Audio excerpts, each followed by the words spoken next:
Assalamualaikum warahmatullahi wabarakatuh. Hai anak-anak, kita bertemu lagi dan kita akan melanjutkan pelajaran tematik pada hari ini.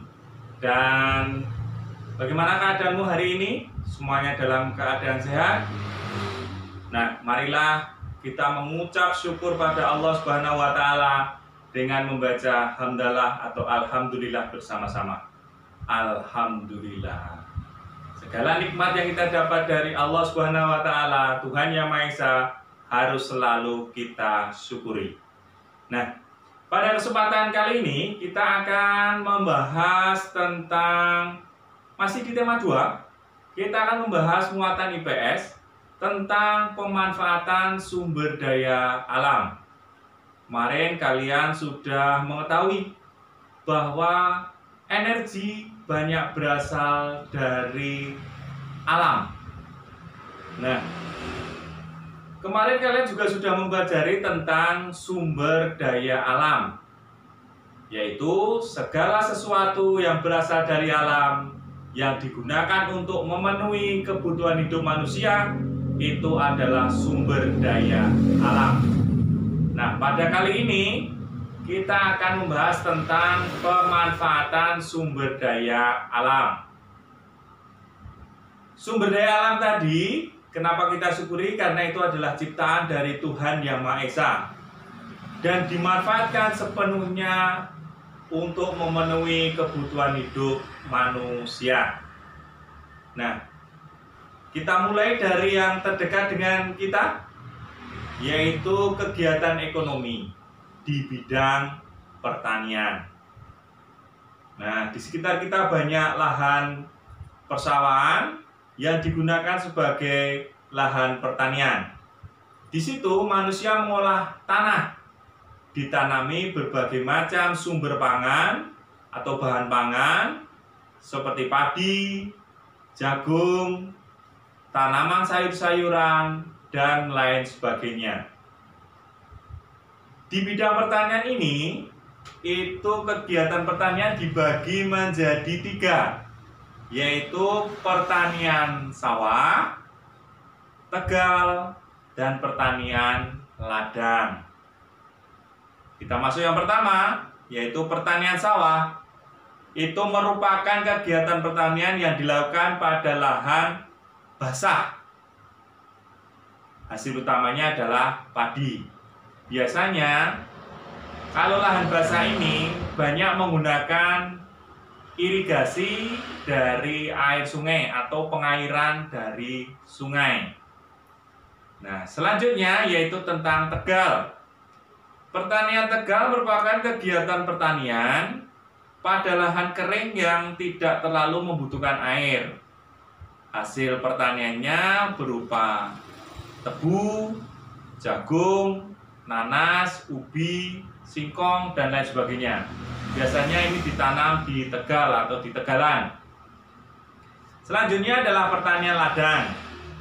Pertanian ladang dilakukan dengan cara membuka areal hutan untuk kemudian ditanami tanaman.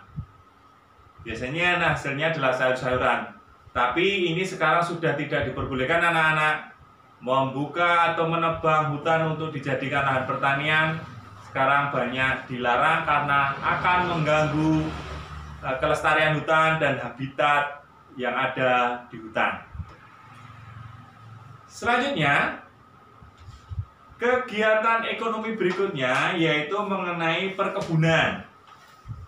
Perkebunan ini dapat dibedakan menjadi 2, yaitu perkebunan dataran tinggi dan dataran rendah. Perkebunan di dataran tinggi itu biasanya atau kebanyakan itu yang pertama tanaman sayur, juga teh, kopi, itu dan buah-buahan.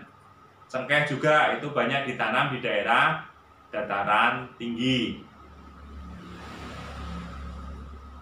Dan yang ada di dataran rendah yang banyak ditanam adalah kelapa sawit. Itu adalah perkebunan. Dan masih banyak lagi contohnya. Selanjutnya kegiatan ekonomi berikutnya mengolah sumber daya alam yaitu perikanan. Perikanan itu ada perikanan laut dan juga perikanan darat. Mari kita jelaskan satu-satu.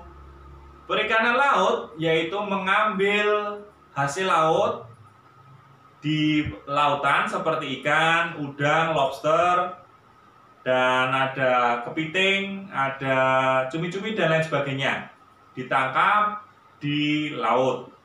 Sedangkan perikanan darat yaitu pemeliharaan ikan atau udang yang berada di daerah dataran atau daratan yang dibuat kolam atau tambak. Selanjutnya, yang keempat, kegiatan mengolah sumber daya alam yaitu adalah peternakan. Peternakan ini dibagi menjadi 3 jenis hewan ternak. Yang pertama adalah hewan ternak besar. Ini seperti sapi, kerbau, dan kuda. Kemudian adalah hewan ternak kecil. Ini terdiri contohnya adalah kambing dan kelinci atau yang lain sebagainya. Kemudian adalah hewan ternak unggas, itu yang ketiga. Itu ada seperti ayam, itik, dan burung puyuh, ayam, dan lain sebagainya. Nah, anak-anakku, itu adalah kegiatan ekonomi dengan di berbagai bidang. Kegiatan ekonomi itu tujuannya adalah untuk memenuhi kebutuhan hidup manusia dengan mengolah sumber daya alam.